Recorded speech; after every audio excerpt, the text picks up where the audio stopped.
Hi అండి, నమస్తే. నేను మీ దేవి. వెల్కమ్ టు నాదే క్రియేషన్స్. ఈరోజు వీడియోలో మనం హెల్దీ అయిన తోటకూరతో ఎప్పుడు చేసేలాగా పప్పు కూరే కాకుండా ఒక టేస్టీ రెసిపీ తోటకూర పులుసుని ఎలా ప్రిపేర్ చేసుకోవాలో చూపించబోతున్నాను. ఇదైతే చాలా టేస్ట్గా ఉంటుందండి. దీంట్లో ఉండే ఫుడ్ వాల్యూస్ ఏమీ మిస్ కాకుండా మనం ఈ తోటకూర పులుసుని హెల్దీ వేలో సింపుల్గా ప్రిపేర్ చేసేసుకోవచ్చు. చాలా తక్కువ టైంలో ఈజీగా అయిపోయే ఈ తోటకూర పులుసుని ఎలా ప్రిపేర్ చేసుకోవాలో ఈరోజు మనం వీడియోలో చూద్దాం. దీనికోసం అయితే ముందుగా ఈ తోటకూరని శుభ్రం చేసేసుకుని, అంటే మనకి ఆకులు ఏమైనా కన్నాలైపోయినవి అలాంటివి ఏమైనా పాడైపోయిన ఆకులు ఉంటే తీసేసి శుభ్రంగా వాష్ చేసుకుని కాడంతో సహా చిన్న ముక్కల్లాగా కట్ చేసి పెట్టుకోండి. ఇదే కాదండి, ఏ ఆకుకూర మనం కర్రీ చేసుకోవాలన్నా ఏ రెసిపీ చేసుకోవాలన్నా ముందు మనం వాష్ చేసి శుభ్రంగా వాష్ చేసుకున్న తర్వాత మాత్రమే మనం వీటిని కట్ చేసుకోవాలి. అలా కాకుండా కట్ చేసుకున్న తర్వాత కనుక మీరు వాష్ చేశారంటే నీటిలో కరిగే విటమిన్లు అన్నిటినీ మనం మిస్ అయిపోతాం. వీటిని శుభ్రంగా ఇప్పుడు కడిగేసుకొని కాడలతో సహా చిన్న చిన్న ముక్కల్లాగా కట్ చేసుకోవాలి. తోటకూర పులుసు కోసం స్టవ్ మీద ఇలా ఒక కడాయిని పెట్టుకుని 1 టేబుల్ స్పూన్ ఆయిల్ హీట్ అయిన తర్వాత దాంట్లో ముందుగా పోపు దినుసుల్ని యాడ్ చేసుకోవాలి. ఈ పోపు దినుసుల్ని కొంచెం ఫ్రై చేసేయండి. ఈ కొద్దిగా ఇలా ఫ్రై అయిన తర్వాత దీంట్లో సన్నగా కట్ చేసి పెట్టుకున్న పచ్చిమిర్చి, అలాగే మీకు అవైలబుల్గా ఉన్న వెజిటబుల్స్ అంటే టమాటా, ఆనియన్, బెండకాయ, అలాగే కరివేపాకు, ఇంకా మీ దగ్గర ములక్కాయ కానీ అలాంటివి ఏమైనా ఉన్నా యాడ్ చేసుకోవచ్చు. మీ దగ్గర ఇంకా ఏమైనా వెజిటబుల్స్ ఉంటే యాడ్ చేసుకోండి. అంటే ఆనపకాయ కానీ ములక్కాయలు కానీ అలా ఏమైనా ఉంటే యాడ్ చేసుకోండి, టేస్ట్ బాగుంటుంది. ఇవి 1 నిమిషం ఇలా ఫ్రై చేయండి. ఇలా 1 నిమిషం ఫ్రై అయిన తర్వాత ఇందులో కొద్దిగా ఫ్లేవర్ కోసం ఇంగువ, కొద్దిగా పసుపు, మీ టేస్ట్ తగ్గట్టుగా సాల్ట్, అలాగే ముక్కలుగా కట్ చేసుకున్న స్వీట్ కార్న్ కూడా వేసేసి 1 నిమిషం ఫ్రై చేసేయండి.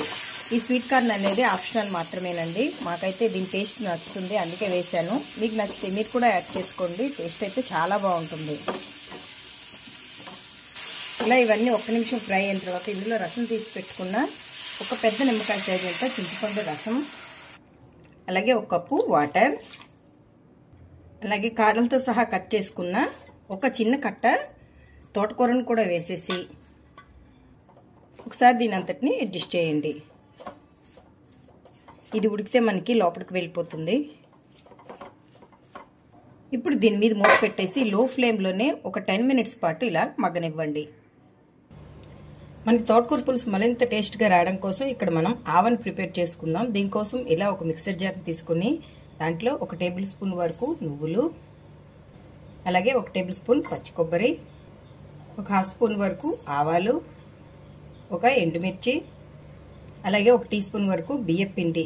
ఈ బియ్యపిండి ప్లేస్లో మీరు కావాలంటే బియ్యాన్ని నానబెట్టైనా వేసుకోవచ్చు. ఇప్పుడు వీటన్నిటిని మెత్తగా పేస్ట్ చేసుకొని రెడీగా పెట్టుకోండి. ఇదిలా ఉడకడం స్టార్ట్ అయింది కదా, ఇప్పుడు దీంట్లో 1 టేబుల్ స్పూన్ వరకు బెల్లాన్ని వేసుకుని ఒకసారి బాగా మిక్స్ చేసేద్దాం. ఇందులో బెల్లం వేసుకోవడం వల్ల మనకి టేస్ట్ అనేది చాలా బాగుంటుంది.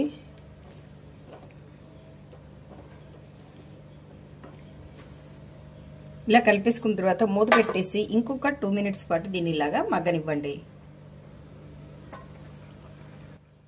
ఈ పులుసు చక్కగా మనకి ఉడికిపోయిందండి. ఒకసారి చెక్ చేసుకుందాం. చూసారు, ఇలా అంటే విడిపోయిందంటే మనకి చక్కగా ఉడికిపోయినట్టు. ఇప్పుడు ఇందులో మనం ముందుగా రుబ్బి పెట్టుకున్న ఈ ఆవ పేస్ట్ని వేసేసుకుందాం. ఇప్పుడు ఒకసారి బాగా కలిపేద్దాం. ఆవు పెట్టిన తర్వాత మనకి పులుసు ఎక్కువసేపు మరగకూడదండి. అలా మరిగితే మనకి పులుసు చేదుగా అయిపోతుంది. జస్ట్ ఇది ఒక ఉడుకు రాగానే దీన్ని దింపేసుకోవాలి. అంటే మనకి ఉడకడం తెలుస్తుంది కదా. ఇది చూసారు, ఇలా స్టార్ట్ అయింది కదా, అంటే ఇప్పుడు మనం స్టవ్ని ఆఫ్ చేసేసుకుందాం. ఇప్పుడు దీన్ని సర్వింగ్ బౌల్లోకి తీసేసుకుందాం.